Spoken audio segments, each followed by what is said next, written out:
Ата заңға енгізілген өзгерістерде адам құқығын қорғау, цифрландыру саласы мен ғылымға және инновацияларға айрықша басымдық берілген. Өйткені цифрландыру дәуірінде адамның жеке басына қатысты мәліметтер кім көрінгеннің қолына түсіп кетпеу керек.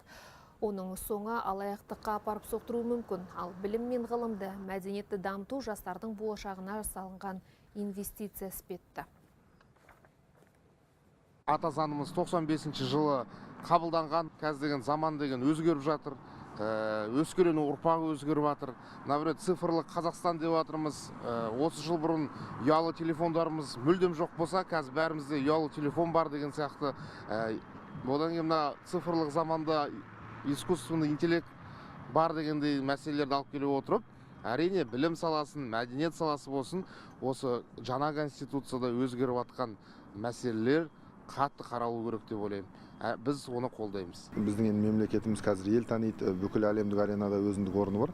Сол себепті енді осы 1000 жылдық тарихы түртілмесе, одан кейін енді мына заңда атап көрсетіп жатыр, еліміздің біртұтастығы, жерінің, одан кейін тәуелсіздігі, еш уақытта мына адамдардың бостандығы, қол сұғылмаушылығы сол туралы айтылған. Сол себепті бұл заңның енді өзгеріп жатқаны, ол енді халықтың осындай пайдасына деп ойлаймын. Менің ойымша, қазіргі заман дамыған сайын киберпреступление дамып жатыр. Мысалы, 1 жыл бұрын ол заң болмады. Дропер деген заң қолданды.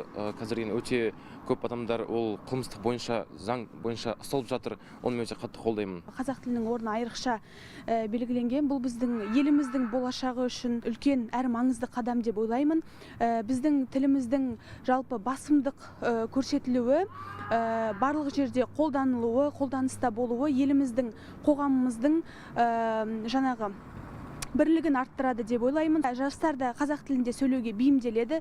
Сонымен қатар қазақ тілінің дамуына да үлкен үлестерін қосады деп ойлаймын.